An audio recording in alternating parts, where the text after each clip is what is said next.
we observe today not a victory of party, but a celebration of freedom, symbolizing an end as well as a beginning, signifying renewal as well as change. For I have sworn before you and Almighty God the same solemn oath our forebears prescribed nearly a century and 3/4 ago. The world is very different now, for man holds in his mortal hands the power to abolish all forms of human poverty and all forms of human life. And yet the same revolutionary beliefs for which our forebears fought are still at issue around the globe. The belief that the rights of man come not from the generosity of the state, but from the hand of God. We dare not forget today that we are the heirs of that first revolution.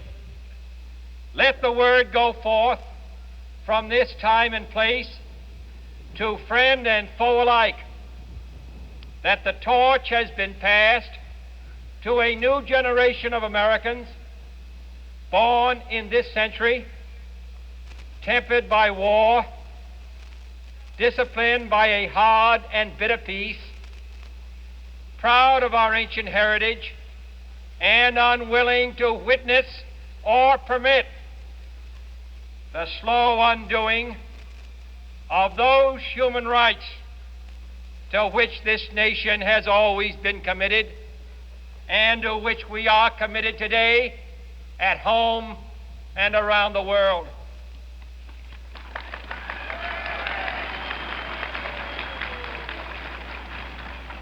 Let every nation know, whether it wishes us well or ill, that we shall pay any price, bear any burden, meet any hardship, support any friend, oppose any foe to assure the survival and the success of liberty.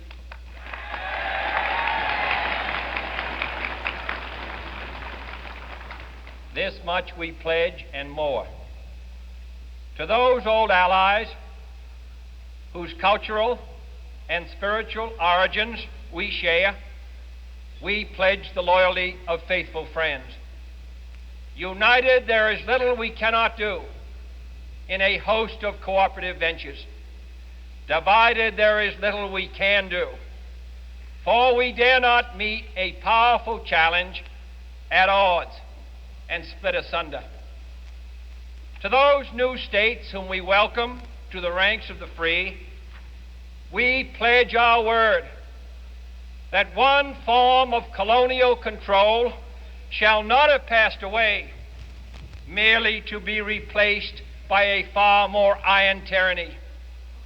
We shall not always expect to find them supporting our view, but we shall always hope to find them strongly supporting their own freedom, and to remember that in the past, those who foolishly sought power by riding the back of the tiger ended up inside.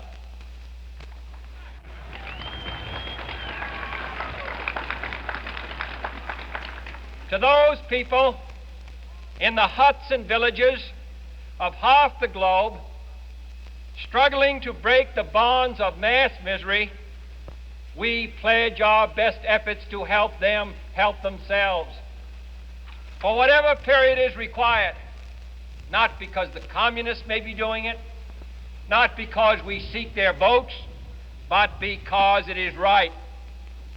If a free society cannot help the many who are poor, it cannot save the few who are rich.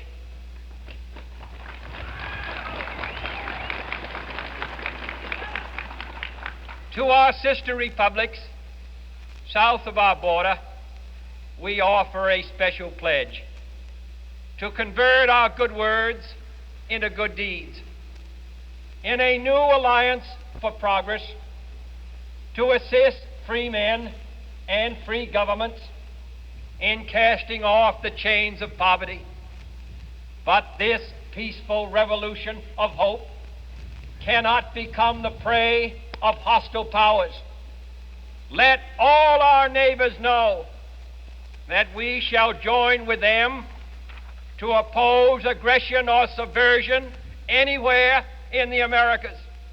And let every other power know that this hemisphere intends to remain the master of its own house.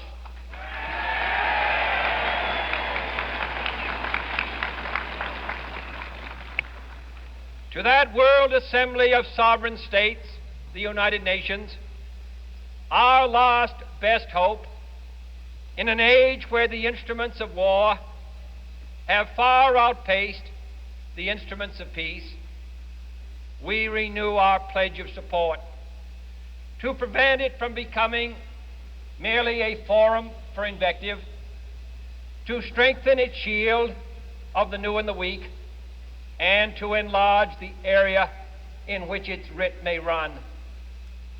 Finally, to those nations who would make themselves our adversary, we offer not a pledge, but a request that both sides begin anew the quest for peace. Before the dark powers of destruction, unleashed by science, engulf all humanity in planned or accidental self-destruction, we dare not tempt them with weakness, for only when our arms are sufficient beyond doubt can we be certain beyond doubt that they will never be employed. But neither can two great and powerful groups of nations take comfort from our present course, both sides overburdened by the cost of modern weapons, both rightly alarmed by the steady spread of the deadly atom, yet both racing to alter that uncertain balance of terror that stays the hand of mankind's final war. So let us begin anew, remembering on both sides that civility is not a sign of weakness, and sincerity is always subject to proof. Let us never negotiate out of fear, but let us never fear to negotiate.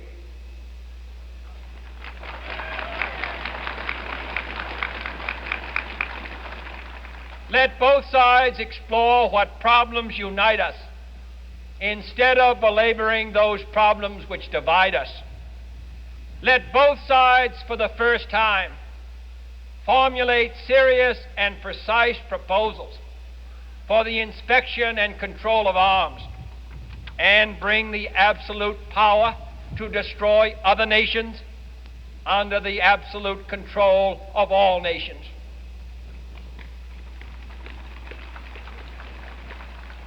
Let both sides seek to invoke the wonders of science instead of its terrors.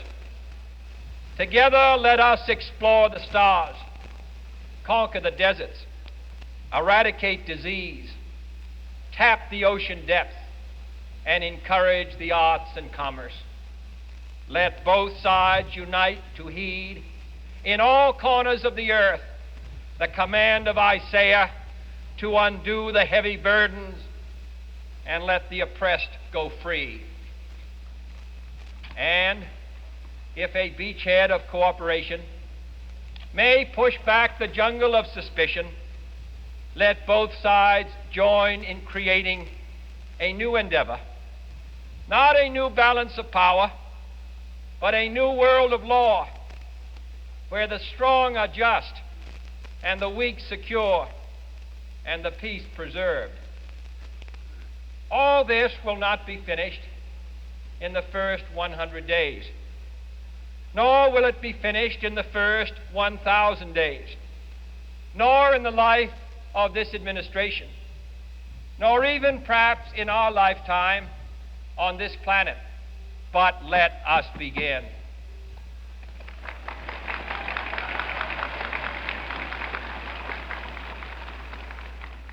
In your hands, my fellow citizens, more than mine, will rest the final success or failure of our course. Since this country was founded, each generation of Americans has been summoned to give testimony to its national loyalty. The graves of young Americans who answered the call to service surround the globe. Now the trumpet summons us again, not as a call to bear arms, though arms we need, not as a call to battle, though in battle we are, but a call to bear the burden of a long twilight struggle, year in and year out, rejoicing in hope, patient in tribulation, a struggle against the common enemies of man, tyranny, poverty, disease, and war itself. Can we forge against these enemies a grand and global alliance, north and south, east and west, that can assure a more fruitful life for all mankind? Will you join in that historic effort?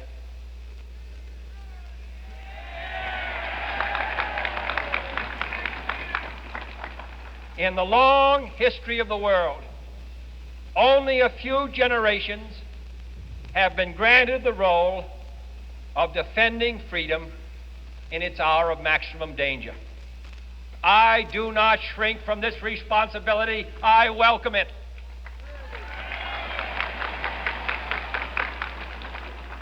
I do not believe that any of us would exchange places with any other people or any other generation. The energy, the faith, the devotion which we bring to this endeavor will light our country and all who serve it. And the glow from that fire can truly light the world.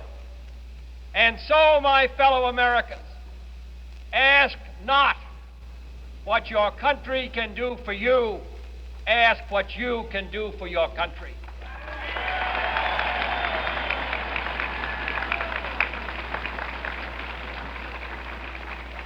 My fellow citizens of the world, ask not what America will do for you, but what together we can do for the freedom of man.